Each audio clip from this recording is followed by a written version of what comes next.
Does anyone else struggle with complaining?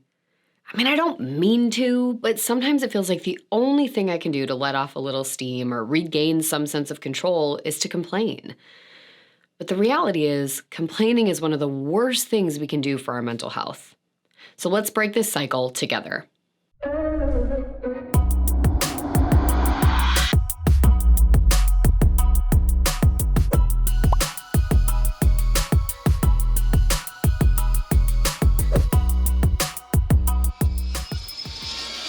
Hey everyone, how's it going? I'm Kira Wackett.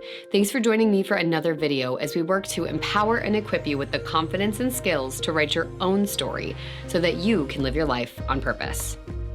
Today I want to talk about complaining and how we can begin to break the cycle we seem to be stuck in with it.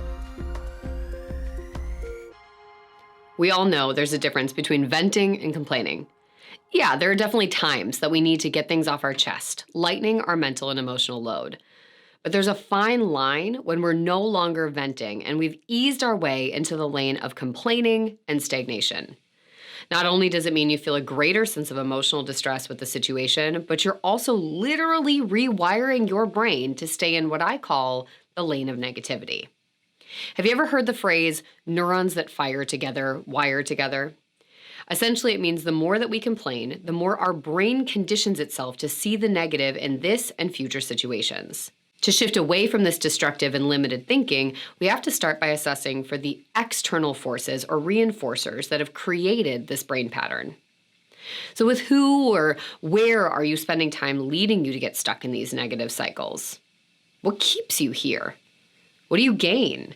So for example, do you feel more a part of the group at work? Do you feel more bonded to a coworker or to a friend? How can you begin to break away from this? What gets in your way? So for example, do you try too hard to fit in with your coworkers, whereby you engage in complaining or negativity to fit in? The phrase, "it's hard to see the forest through the trees," helps drive home this point. When we get stuck in the details of our suffering or the chaos of our experiences and lives, it can become hard to find balance in our perspective or trust that our current reality won't be ours forever.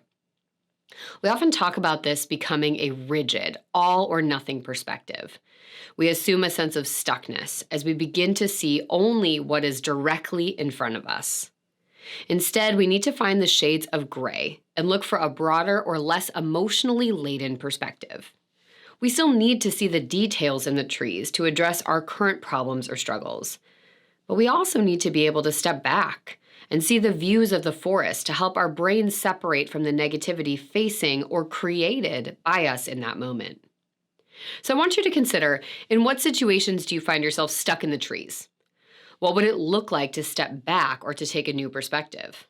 So for example, talk to someone outside of a situation or take a break from someone or a certain situation. Now I want you to think of a time when you got lost in the chaos or the details of your life.